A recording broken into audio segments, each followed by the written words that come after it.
بسم اللہ الرحمن الرحیم۔ السلام علیکم۔ آج ربیع الاول کا چاند نظر آ گیا، 7 بار یہ پڑھ لو۔ جس گھر میں یہ تسبیح پڑھ لی جائے گی وہ گھر اس ربیع الاول میں ارب پتی بن جائے گا۔ یہ موقع سال میں ایک بار ملتا ہے۔ بسم اللہ الرحمن الرحیم۔ محترم ناظرین، آج ربیع الاول کا چاند نظر آ جائے تو 7 بار یہ تسبیح پڑھ لو۔ جس گھر میں یہ تسبیح پڑھی جاتی ہے وہ گھر بہت جلد ارب پتی بن جاتا ہے۔ یہ موقع سال میں صرف ایک بار ملتا ہے۔ ربیع الاول کی برکت سے مال و دولت اور رزق میں اضافے کا مجرب وظیفہ، جیسا کہ آپ سب کو معلوم ہے کہ ماہ ربیع الاول کی آمد ہے، جس کا چاند طلوع ہونے والا ہے، اور اسی مناسبت سے ہم آج آپ کو ایک ایسا وظیفہ بتانے والے ہیں کہ جب اس ماہ مبارک کا چاند طلوع ہو جائے تو اسے دیکھ کر یہ وظیفہ کر لیا جائے۔ اس وظیفے کی برکت سے اللہ تعالیٰ ہر جائز حاجت پوری فرمائے گا اور آپ پر اپنی رحمتوں کے دروازے کھول دے گا، اور جو بندہ کسی بھی پریشانی میں مبتلا ہوگا تو اس کی ہر قسم کی پریشانی ختم ہو جائے گی اور اس کا سارا سال خوشحالی میں گزرے گا۔ اگر کوئی یہ وظیفہ پہلی ربیع الاول کو نہ پڑھ سکے تو دوسری تیسری ربیع الاول کو بھی پڑھ سکتا ہے۔ نہایت ہی آزمودہ اور مجرب وظیفہ ہے۔ محترم ناظرین، مسلمانوں کے لیے دن رات کی ہر ساعت عبادت اور انعامات سے بھری ہوتی ہے۔ وہ جس وقت بھی اللہ کا ذکر کثیر کرتے ہیں اس پر اللہ کی رحمتیں نازل ہوتی ہیں، اس کے درجات بڑھتے ہیں تو اس پر عافیت طاری ہو جاتی ہے۔ تاہم کچھ دن اور راتیں ایسی برکات سے لبریز ہوتی ہیں کہ ان دنوں میں کی گئی عبادات کا زیادہ اجر و ثواب ملتا ہے۔ شب برات، شب معراج، لیلۃ القدر، عاشوراء، عیدیں، جمعۃ المبارک کے دن اور راتوں کی طرح 12 ربیع الاول کے مبارک دن کو بھی یہ سعادت حاصل ہے کہ جو مسلمان اس دن کی نسبت سے یہ وظیفہ پڑھتا ہے اس پر پورا سال خیر و عافیت کا نزول ہوتا ہے اور خوشحالی آتی ہے۔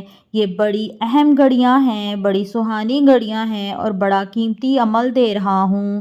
اس عمل کو جس شخص نے کر لیا، انشاءاللہ پورا سال اگلے ماہ ربیع الاول تک آنے تک اس کے گھر سے رزق کی کمی نہیں ہوگی، رزق کا فاقہ نہیں آئے گا، تنگ دستیاں ختم ہو جائیں گی، عروج شہرت، عزت سب اس کا مقدر بن جائے گا۔ اس لیے کہ آپ نے یہ جو عمل میں بتا رہی ہوں بڑا قیمتی عمل ہے۔ اس قیمتی عمل کو جاننے کے لیے اس ویڈیو کو اول سے لے کر آخر تک مکمل دیکھیے گا۔ یہ ماہ ربیع الاول مبارک مہینہ ہے۔ اس مہینے میں ہمارے نبی صلی اللہ علیہ وآلہ وصحبہ وسلم کی آمد ہوئی اور اسی مہینے کی اس دنیا سے وہ رحلت فرما گئے۔ اس مہینے کے ہم کثرت سے درود شریف پڑھتے ہیں اور سب میلاد شریف کراتے ہیں۔ 11 اور 12 ربیع الاول میں پوری گلیوں سڑکوں کو سجایا جاتا ہے اور جلوس نکالے جاتے ہیں، درس گاہوں کو اہتمام ہوتا ہے۔ حضرت محمد صلی اللہ علیہ وآلہ وسلم اللہ کے بندے اور آخری رسول ہیں۔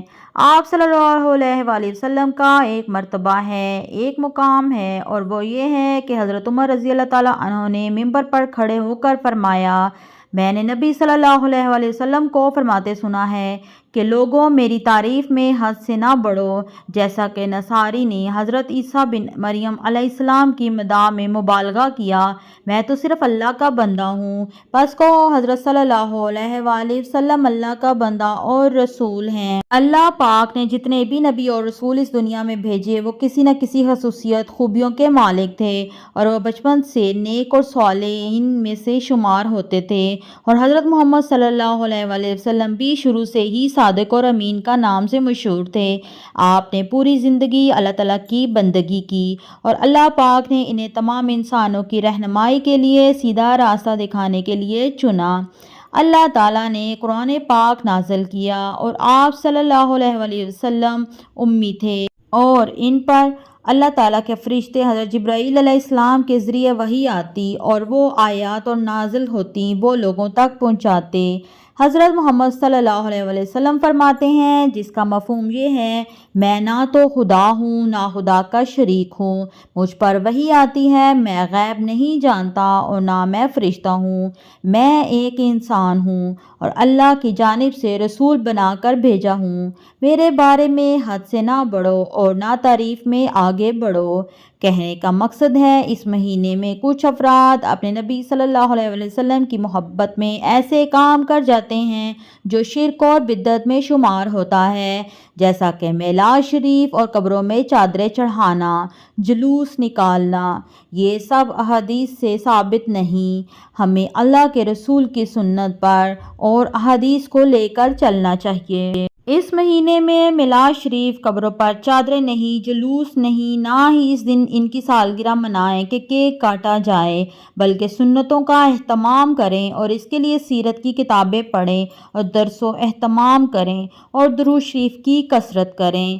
حضرت محمد صلی اللہ علیہ وآلہ وسلم نے فرمایا، جو مجھ پر 1 مرتبہ درود بھیجے گا اللہ تعالیٰ اس پر 10 مرتبہ رحمتیں فرمائے گا اور اس کے 10 گناہ معاف کرے گا اور اس کے 10 درجات بلند ہوں گے۔ غریبوں اور مسکینوں کو اخلاص کے ساتھ صرف اللہ تعالیٰ کی خوشنودی کے لیے دیں اور اس کے لیے خاص دن یا مہینہ مخصوص نہ کریں، بلکہ اپنے عمل میں، اپنی زندگی میں ہمیشہ شامل رکھیں اور ہر قسم کے شرک سے بچیں۔ اللہ پاک ہمیں صراط مستقیم پر چلائے اور ہر بدعت سے بچائے، آمین۔ محترم ناظرین، اب چلتے ہیں وظیفے کی طرف۔ جب آپ لوگ چاند نظر آنے کی خبر سن لیں، فوری طور پر آپ کے پاس 24 گھنٹے ہوں گے۔ 24 گھنٹے کے اندر کسی بھی لمحے، کسی بھی وقت آپ اس عمل کو ضرور کر لیں۔ اس سے آپ کے گھر میں رحمتیں آئیں گی، برکتیں آئیں گی، رزق کے تمام دروازے آپ کے لیے کشادہ ہو جائیں گے۔ یہ ایک سورۃ فاتحہ اور 8 اسم حسنہ کا وظیفہ ہے۔ رب کی بارگاہ سے کچھ مانگیں گے، جتنا مانگیں گے رب کائنات آپ کو عطا فرما دے گا۔ سال بھر کسی کی محتاجی نہیں اٹھانی پڑے گی اور کسی کے سامنے ہاتھ نہیں پھیلانے پڑیں گے اور کسی کے سامنے دامن نہیں پھیلانا پڑے گا، بلکہ لوگوں کو آپ رزق تقسیم بھی کریں گے تو ختم نہیں ہوگا۔ بس آپ نے یہ چند چیزوں پر عمل کرنا ہے، اس کو اپنے ذہن میں بٹھا لیں، یہ وظیفے کا حصہ ہے۔ اگر آپ اس پر صحیح معنیوں میں عمل کر لیتے ہیں اور اپنے رب پر یقین رکھ کر اس عمل کو کرتے ہیں، انشاءاللہ کسی چیز کی کمی نہیں آئے گی۔ بس جب آپ یہ عمل کریں، انشاءاللہ جو بھی مانگیں گے اللہ آپ کو ضرور عطا فرما دے گا۔ جس کے پاس اولاد نہیں وہ اولاد مانگ لے، جس کے پاس دولت نہیں وہ دولت مانگ لے، جس کے پاس شہرت نہیں وہ شہرت مانگ لے، جس کے پاس بیماری ہے وہ شفا مانگ لے، جس کے پاس بیٹے نہیں وہ بیٹے مانگ لے، جس کے پاس بیٹیاں نہیں وہ بیٹیاں مانگ لے۔ جو رشتوں کی وجہ سے پریشان ہیں انہیں اچھے رشتے مانگ لے۔ جب کچھ بھی مانگنا چاہتے ہیں غرض آپ رب کی بارگاہ سے ضرور مانگیں، انشاءاللہ مانگتے ہی آپ کی قسمت کا ستارہ چمک جائے گا۔ تو سب سے پہلے جب چاند نظر آ جائے تو آپ نے تازہ وضو کر لینا ہے، تازہ وضو کیجیے گا اور تازہ وضو کرنے کے بعد آپ کھلے آسمان کے نیچے بیٹھ جائیں یا جائے نماز بچھا لیں، یا جائے نماز نہیں بچھا سکتے تو وہیں آپ یعنی اپنے گھر کی چھت پر بیٹھ جائیں جہاں پہ آسمان نظر آتا ہو، یا گھر کے صحن میں بیٹھ جائیں۔ مرد حضرات تو یہ عمل مسجد کی چھت پر بھی کر سکتے ہیں، گھر کی چھت پر بھی کیا جا سکتا ہے۔ الغرض کہیں پہ بھی ہوں، کسی جگہ بھی ہوں، ان کو خبر مل جائے گی چاند نظر آ گیا، اس کے بعد وہ اس عمل کو ضرور کر لیں۔ یہ عمل کرتے ہی انشاءاللہ گھر کے اندر جتنی پریشانیاں ہوتی ہیں، جتنے بھی گردش کے ایام چل رہے ہوتے ہیں، سب کے سب ٹھیک ہو جاتے ہیں، بندشیں ٹوٹ جاتی ہیں اور گھر سے بیماریاں ختم ہو جاتی ہیں۔ آئندہ کے لیے، پورے سال کے لیے اللہ تعالیٰ حفاظت بھی فرماتا ہے۔ آپ دیکھیں گا، آپ جب بھی یہ عمل کریں گے تو آپ دیکھنا رب کے کائنات آپ پر کیسی رحمتوں کو نزول برساتا ہے۔ آپ نے سب سے پہلے تازہ وضو کرنا ہے۔ وضو کرنے کے بعد آپ اپنی چھت پر بیٹھ جائیں، کھلے آسمان میں کہیں بھی بیٹھ جائیں، اور اس کے بعد آپ نے سب سے پہلے 11 مرتبہ یہ کلمات پڑھنے ہیں، تعوذ جس کو کہا جاتا ہے، یعنی کہ تعوذ اور تسمیہ ملا کر آپ نے پڑھنا ہے۔ اعوذ باللہ من الشیطان الرجیم، بسم اللہ الرحمن الرحیم، 7 مرتبہ درود پاک، جو بھی آپ کا درود پاک آتا ہے آپ درود پاک جو بھی آتا ہے پڑھ لیں، یا درود ابراہیمی پڑھ لیں یا درود پاک پڑھ لیں، جو آپ کو صحیح طرح آتا ہے۔ بسم اللہ الرحمن الرحیم پڑھنا ہے، 7 بار درود پاک پڑھنا ہے۔ دروشی پڑھنے کے بعد آپ نے 8 اسم الحسنہ یعنی کہ 7 مرتبہ پڑھنے ہیں۔ اسم الحسنہ یہ ہیں: یا اللہ، یا رحمان، یا غفور، یا رحیم، یا حنان، یا منان، یا دیان، یا سبحان۔ میں ایک دفعہ دوبارہ اس کو دہرا دیتی ہوں، بہت آسان ہے، آپ یاد کر لیجئے۔ یا اللہ، یا رحمان، یا غفور، یا رحیم، یا حنان، یا منان، یا دیان، یا سبحان۔ اس کے بعد آپ نے 3 مرتبہ سورہ فاتحہ یعنی کہ الحمد شریف پڑھنی ہے، پھر درود پاک اتنی مرتبہ پڑھنا ہے جتنی مرتبہ آپ نے شروع میں پڑھا تھا، اور اسی ترتیب کے مطابق آخر میں آپ نے سر سجدے میں رکھ لینا ہے، 3 بار اپنی حاجات کی دعا کرنی ہے۔ اس کے بعد اٹھ کر آپ نے آسمان کی طرف چہرہ اٹھا کر اپنی حاجت کی دعا کرنی ہے۔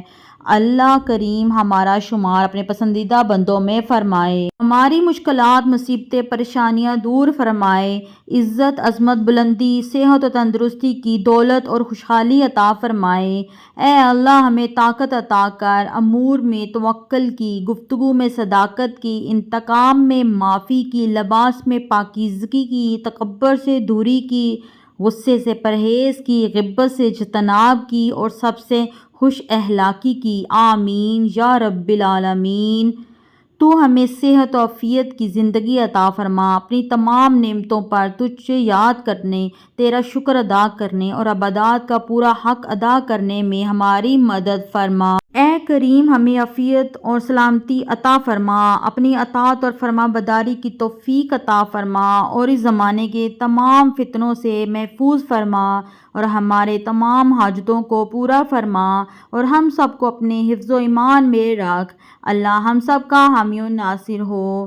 ناظرین، کمنٹ باکس میں اللہ تعالیٰ کے ناموں میں سے ایک نام ضرور ٹائپ کریں۔ میری دعا ہے کہ اللہ تعالیٰ آپ کی تمام جائز حاجات کو پورا کرے۔ آمین ثم آمین۔ ایسی ہی ویڈیو حاصل کرنے کے لیے میرے چینل کو سبسکرائب کرنا بالکل بھی نہ بھولیں، اور میری ویڈیو کو لائک اور شیئر کریں، کیونکہ ایسی ویڈیو شیئر کرنا صدقہ جاریہ ہے۔ ایک اور ویڈیو کے ساتھ اللہ حافظ۔